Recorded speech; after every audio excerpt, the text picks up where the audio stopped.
I'm from California, and a few years ago I was in a natural disaster in California. It was really scary. I was in a big wildfire, right? I think it was the biggest wildfire in California history at the time. Really scary. Everyone was evacuated. All my friends were evacuated. And one challenge I had was there's so many sources of information coming at me. Of Nixle, SRPD, Twitter, that's like the local police, Twitter, NOAA.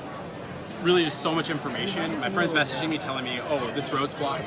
So kind of our idea was, can we synthesize this and put it all in something that's like easy to use, well integrated, and like it's really just all in one place. Okay, cool. So what Eye in the Sky does is it consolidates a bunch of sources of information so that users know where locally to avoid, where it's safe and where it's dangerous to go. So for example, this is a view of MIT's campus. And so Eye in the Sky takes 4 sources of information mainly. One is government radar weather data. 2 is crowdsourced data inputted by the users of the app themselves.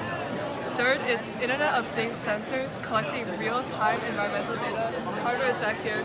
Annie will go into it.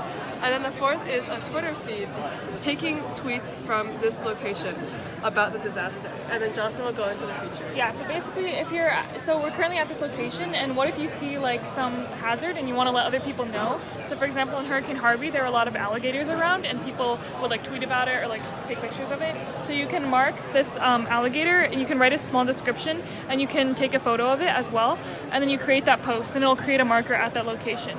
So for example, you can ways of disasters. Yeah, yes, exactly. Yes. Yeah, so you can see like previous posts, and then also we pull like national like severe weather data. So you can see there's like a tornado vortex. That's the hurricane. Yep. Tornado vortex signature. Yeah. So, and then also at this location with our IoT device, we have some sensor points from Annie walking around with the device, and you can see it takes the pressure, humidity, and temperature at that location and plots it on the map. So you might also be interested in what people are posting about the natural disaster in your area. So you can also query like a Twitter feed based on that disaster. Did you say we're taking NOAA data as well? Yeah. Okay. So more about the IoT side of things. This is our IoT system. It's created, built by the Electron, particle electron, as well as the SparkFun weather shield.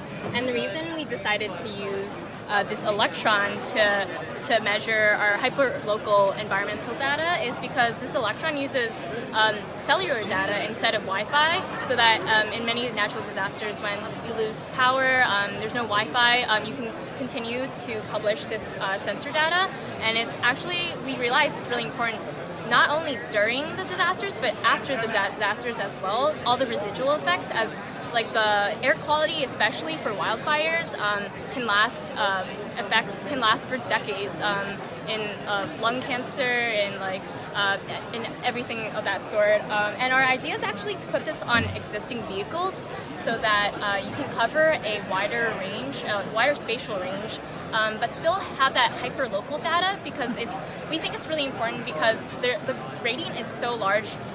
Within just 20 meters, the air quality can change so much. And this device currently measures temperature, pressure, and humidity, and it's really easy to connect other sensors to it, such as air quality, and as well as camera integration, so we would have a real-time feed of pictures that Abraham discussed. And it's a cellular connectivity then? Yeah. So it wouldn't worry. You wouldn't need any kind of, like if there would be a natural disaster, there wouldn't be like a power outage where you would lose that connectivity. Yeah, exactly. So sometimes you do lose cell towers, but usually FEMA or like AT&T or someone brings in emergency cell towers. So typically you get your downtime per cell is really... Are you aware of the OWL project? Yeah. Yeah, okay. That's what happened in Puerto Rico. They lost everything. Yeah, and that's what the whole point of the OWL was, but they put out their own network. Oh, yeah. Yeah, so another, like part of the reason we did the IoT, we weren't able to do it at this hackathon, but our goal would be to add camera feeds. So like for instance, you have a cop driving around an evacuated area, you can use his camera feed, and we use the IBM Watson API to automatically tag images. So I extract metadata from like an image that's taken, like a picture that's taken, and then use the Watson to basically just tag the image. So if you have a down power line, let's see, the cop doesn't have to stop and like tag it on his map. It can automatically be tagged. You have a working model. Yeah, so I wasn't quite able to actually plug it into her app, but I do have it working locally. Cool. Let's see that. Can we see that? Yeah, so basically the way we would do it is we have a URL for like an image that's hosted at her website. So, and yeah, it's in Python, and I just query it. So I query it, it goes back and forth.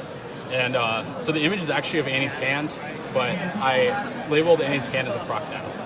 We gotta start somewhere, right? Don't know why it's... This is good for us because we both live in Florida. Oh yeah? Yeah. Oh, the network might be down because the network is down. Yeah. Yeah, like the Oh, internet. here, I can try reconnect. The internet was not working. Okay, yeah, but see, here we get it back. So it tags it as a crocodile. That's actually the location. Oh, On lab. Okay. Yeah, so I decided to not use probability score just because ideally, like, long term, we'd have our own custom model that's like more specialized for the users. But in this case, the default model actually works really well. Nice. Any idea cost per unit on that? Per unit for the IoT? Yeah. So we definitely need better battery power, and also the camera. I don't think it's that expensive. Probably like $50 roughly.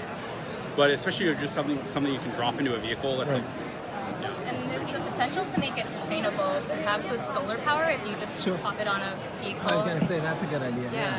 You said your lab does that, right? You have solar power sensors. Yeah, solar power sensors, yeah. Can you all just give me your names and the contribution you made to the project? Yeah, sure. So I'm Starting Abraham, sophomore here at MIT, course 6, computer science, and I did the ML and like Watson API. I'm Catherine, sophomore 6-3 at MIT.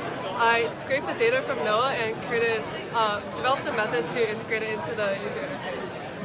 I'm Annie Zhang. I'm also a sophomore at MIT. I study computer science, and I did the IoT system with the particle electron and the sensors, and monitored the database, created the database, and then Jocelyn helped me to actually pull that data into the front end. Yeah, so I'm Jocelyn. I'm also a computer science major, sophomore, and I worked on the Android app, so all the front end, and then also created the back end for the users to create their own posts. Nice. Good job.